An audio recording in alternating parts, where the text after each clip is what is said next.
நம்பிக்கை நம்பிக்கை நம்பிக்கை நம்பிக்கை இல்லாமல் நாளை இல்லை.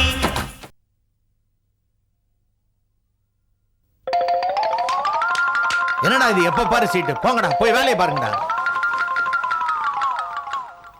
கனகசபை, அன்னம்மா கழுவி இறந்ததுல போலீஸ் விசாரணை மும்முரமா நடந்துகிட்டு இருக்கு. அப்படியா? ஆமா, சிந்தாமணி அம்மா வீட்டுல கூட போய் போலீஸ் விசாரணை பண்ணிருக்காங்க.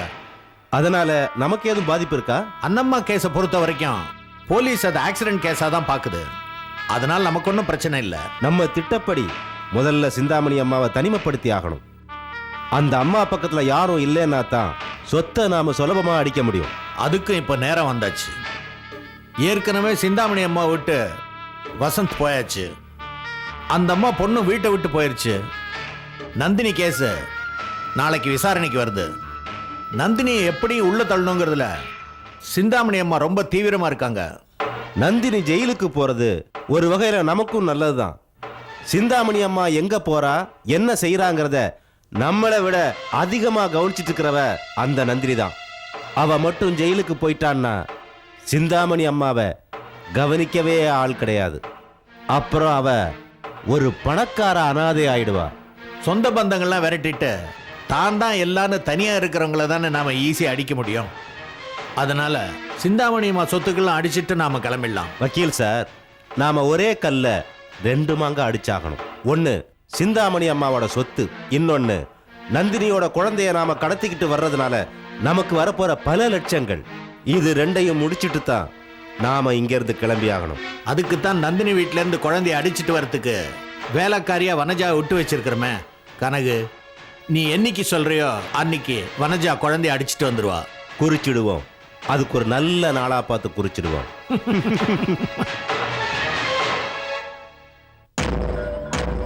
நாளைக்கு கோர்ட்ல விசாரணை. எவ்வளவு சீக்கிரம் முடியுமோ அவ்வளவு சீக்கிரம் கேஸை முடிக்க சொல்லி வக்கீல் கிட்ட சொல்லியிருக்கேன். அந்த நந்தினிக்கு எப்படியாவது தூக்கு தண்டனை இல்லைன்னா ஆயுள் தண்டனையாவது வாங்கி கொடுக்கணும். அதுதான் என்னோட லட்சியம். ராம்கோபால் வர்மாவும் சாதாரண ஆள் இல்ல. நந்தினி அரெஸ்ட் பண்ண அன்னைக்க அவர் கோர்ட்டுக்கு 50 வக்கீல்களை கொண்டு வந்தவராச்சே. நந்தினி இந்த கேஸ்ல வின் பண்றது அவ்வளவு சாதாரண விஷயம் இல்ல. 50 வக்கீல் வந்து பிரயோஜனம் இல்லையே வக்கீல் சார். நந்தினி புள்ளை பத்துக்கிற வரைக்கும் ஜெயில தான் வந்திருக்கா. இப்ப கூட நந்தினி ஜாமீன்ல தானே வெளியே வந்திருக்கா. அமல் சொல்றதும் கரெக்ட் தான். என்னதான் பணமும் செல்வாக்கு இருந்தாலும் கேஸ் ஸ்ட்ராங்கா இருந்தா உள்ளதான்னு இருக்கணும். நந்தினி விஷயத்துல கேஸ் அவ சைட்ல ரொம்ப வீக்கா இருக்கு. இனிமே வசந்த் நேர்ல வந்து நின்னாதான் நந்தினியால ஜெயிக்க முடியும். வசந்த் நேர்ல வரத்துக்கு சாத்தியம் இல்ல. நானும் அந்த நம்பிக்கையில தான் இருக்கேன். இருந்தாலும் நந்தினி பயங்கர புத்திசாலி. என் வாழ்க்கையில ஒரு ஆளை பார்த்து பயந்திருக்கேன்னா அது நந்தினி தான். அதை நானே ஒத்துக்கிறேன். எதிரியை நம்ம குறைச்சி மதிப்பிடக்கூடாதுமா. அது நமக்கு நல்லது. அந்த வகையில நீங்க ரொம்ப கரெக்ட். நந்தினி இந்த கேஸ்ல தோத்துடுவான்னு மட்டும் நம்ம நம்பிட்டு இருக்க கூடாது. அப்படி ஒருவேளை ஏதாவது மாயமந்திரம் பண்ணி ஜெயிச்சிட்டா அடுத்த கட்ட நடவடிக்கையை பத்தி நான் யோசனை பண்ணி வச்சிருக்கேன். என்னம்மா அது? நந்தினி இந்த கேஸ்ல இருந்து வெளியே வந்தா உடனே விசாலத்தை வச்சு என் மேல கேஸ் போடுவா. இந்த சொத்தெல்லாம் விசாலத்துக்கு சொந்தம்னு உரிமை கொண்டாடுவா. அதுக்கப்புறம் எனக்கு இந்த வீடு கூட தங்காது. இனிமே என்னால தெருவில் நிக்க முடியாது. அந்த மாதிரி நாங்க நடக்க விட மாட்டோமா. நாங்க என்ன செய்யணும்னு சொல்லுங்க, செய்யறோம். நந்தினி வெளியே வந்துட்டா அடுத்த நிமிஷம் விசால உயிரோட இருக்க கூடாது. அந்த வேலையை எங்கிட்ட விட்டுடுங்க. இந்த நிமிஷத்துல இருந்து விசாலத்தை கண்காணிக்கிறதுக்கு நான் ஆள் போட்டுடுறேன். தேவைப்பட்டா விசாலத்தை போட்டே தள்ளிடுறேன். நானும் இந்த மாதிரி வேலையெல்லாம் பண்ணக்கூடாதுன்னு தான் நினைக்கிறேன். என்ன செய்யறது? விதி என்னை இழுத்துக்கிட்டே போகுது. செய்ங்க.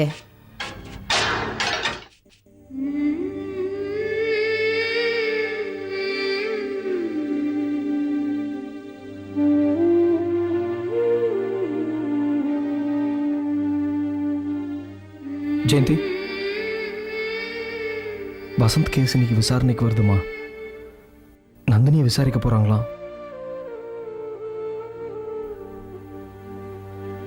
அவர் எங்கேயும் நல்லா இருக்காருண்ணா. அது என் மனசுக்கு தெரியுது. நந்தினி மேல நான் கொஞ்சம் கூட சந்தேகப்படல. அத்தை தான் அவங்கள கோர்ட்டுக்கும் வீட்டுக்கும் அலைய வைக்கிறாங்கன்னு நினைக்கிறேன்.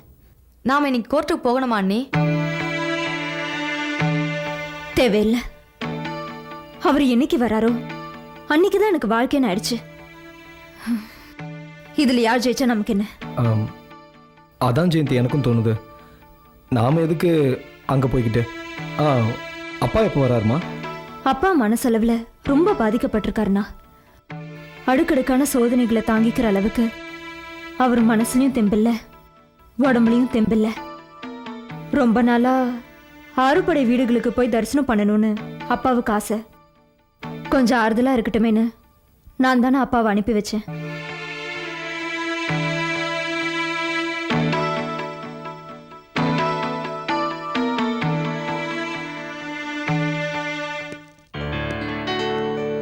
நந்தினி, ரெடியா போகலாமா? இப்ப நேரம் ரொம்ப நல்லா இருக்குமா, கிளம்புங்க. அப்போ நீ வரலையா விசாலம்? இல்லண்ணே, என் மகன் வசந்த் உயிரோட வரணும், நந்தினி இந்த கேஸ்ல ஜெயிக்கணும். இது ரெண்டுமே நடந்ததா எனக்கு நல்லது.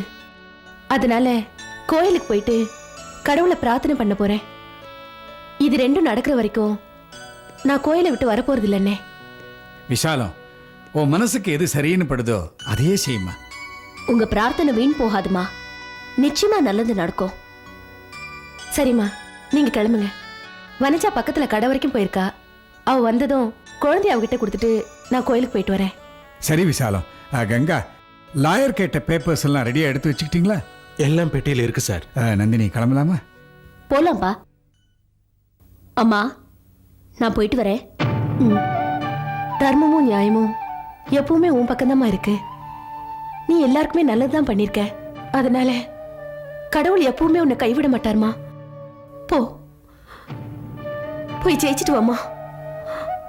சரிம்மா.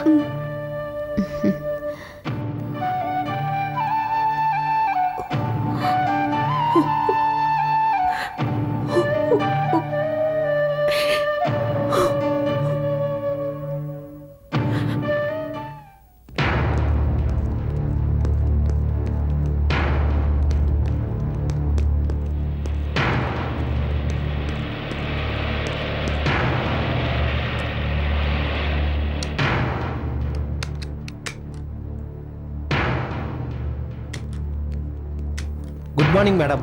Good morning. Good morning sir. Good morning. வாங்க போலாம்.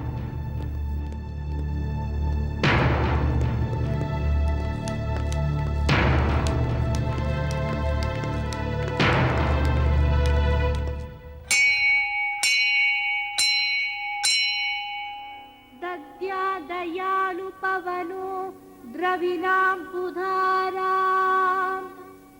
अस्मिन्न किञ्चन विहङ्गशिशो विशन्ने दुष्कर्मगर्ममपनीय शिराय दूरम् नारायणप्रणयिनी नयनाम्बुवाहः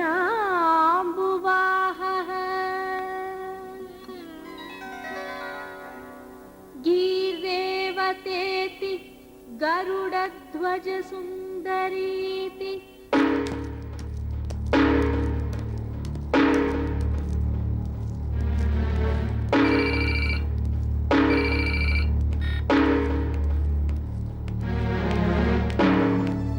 ராம்கோபால் சார், இன்னும் கொஞ்சம் நேரத்தில் நம்ம கேஸ் விசாரணைக்கு வந்துடும். அது வரைக்கும் நீங்க உள்ள வந்து உட்காருங்க.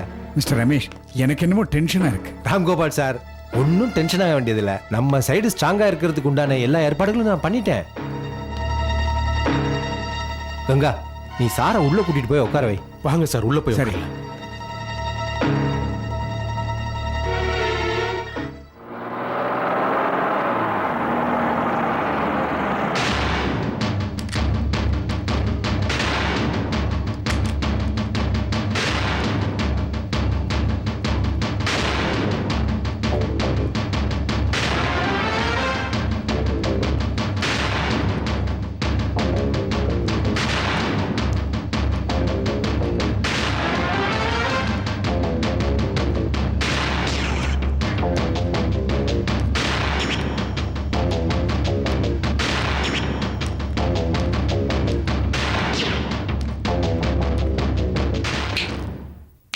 ஏய்,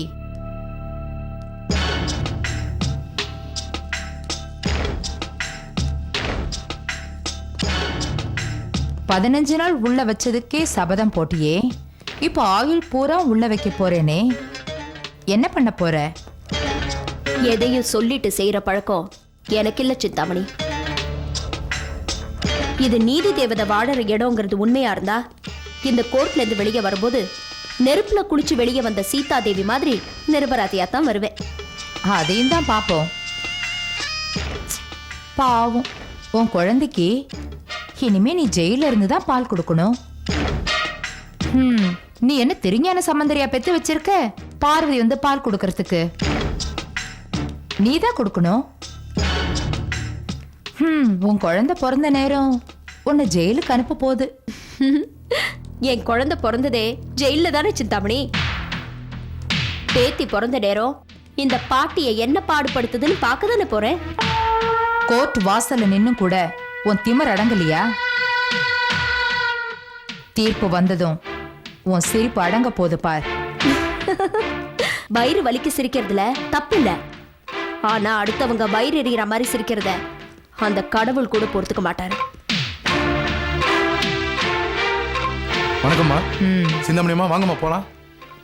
நான் வரும்போது இங்க நிக்காம எங்க போனீங்க? சேம்பர் வரைக்கும் போயிருந்தேன். வாங்கம்மா போலாம்.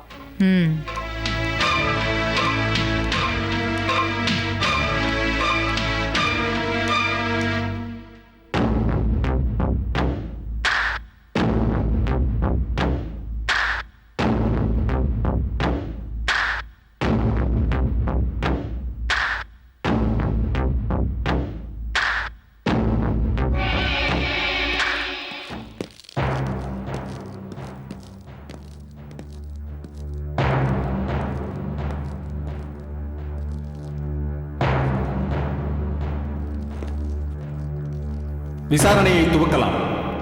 முதலில் வசந்த் கொலை வழக்கில் முதல் குற்றவாளியாக சேர்க்கப்பட்டுள்ள நந்தினியை கோர்ட்டில் ஆஜர்படுத்த உத்தரவிடுகிறேன். நந்தினி, நந்தினி, நந்தினி.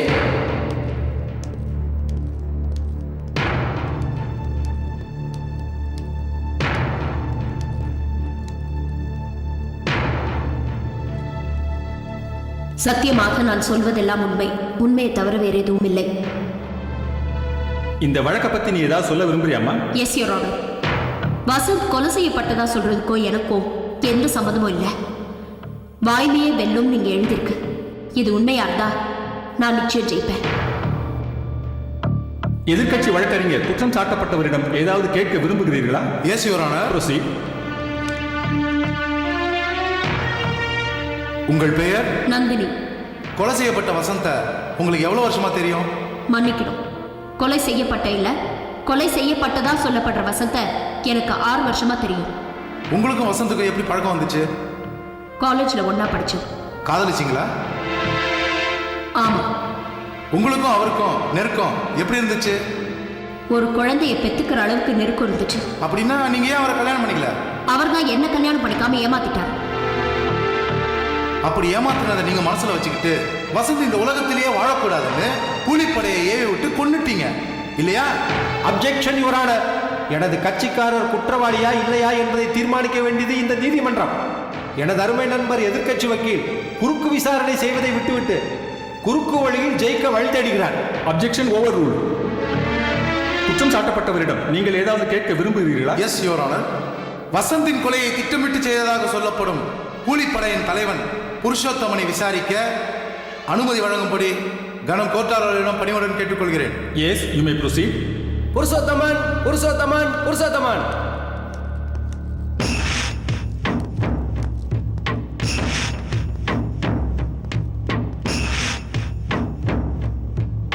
உங்கள் பெயர் புருஷோத்தமனா? ஆமா.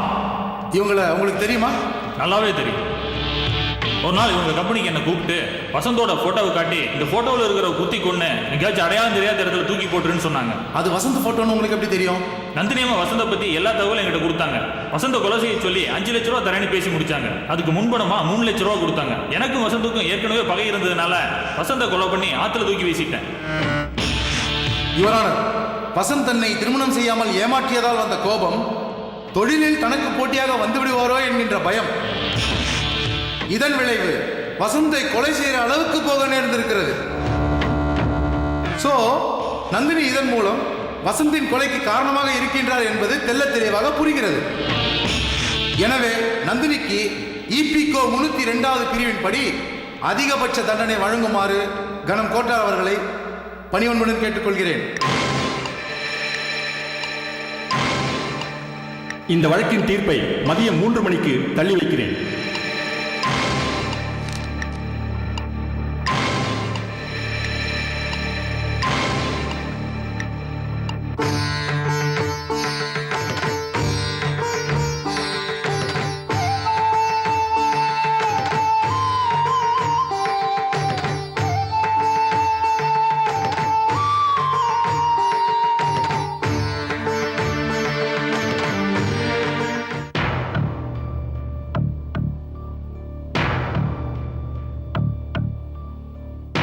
நீங்கள் புருஷோத்தமனிடம் பணம் கொடுத்து வசந்தை கொலை செய்ய சொன்னது உண்மைதானா? நிச்சயமா இல்லை யுவர் ஆனர். அப்படி என்றால் புருஷோத்தமன் சொல்வது அப்பட்டமான போய். நீங்கள் இதற்கு முன்பு புருஷோத்தமனை பார்த்திருக்கீங்களா? பார்த்திருக்கேன். இதுக்கு முன்னால இந்த கோர்ட்ல இந்த கேஸ் விசாரணைக்கு வந்தபோது இந்த புருஷோத்தமன் நான் பார்த்திருக்கேன். அதை தவிர இவருக்கும் எனக்கும் எந்த சம்மந்தமும் இல்லை. யுவர் ஆனர், சம்பந்தம் இல்லாமலா 3 லட்சம் ரூபாய் கொடுத்துருக்கீங்க? முக்கியமான ஆளை கொலை பண்ண சொல்லி 3 லட்சம் ரூபாய் கொடுத்துருக்கீங்கன்னா உங்களுக்கும் புருஷோத்தமனுக்கும் அறிமுகம் இல்லாம எப்படி நடந்திருக்கும்? வசந்த நான் கொல்ல சொல்லுவோம் இல்ல, புருஷோத்தமன் எனக்கு தெரியவே தெரியாது. அதை உங்களால் நிரூபிக்க முடியுமா? அத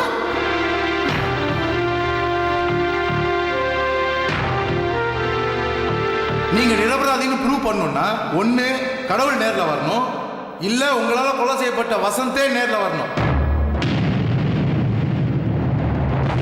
வருவாரா? வருவார்.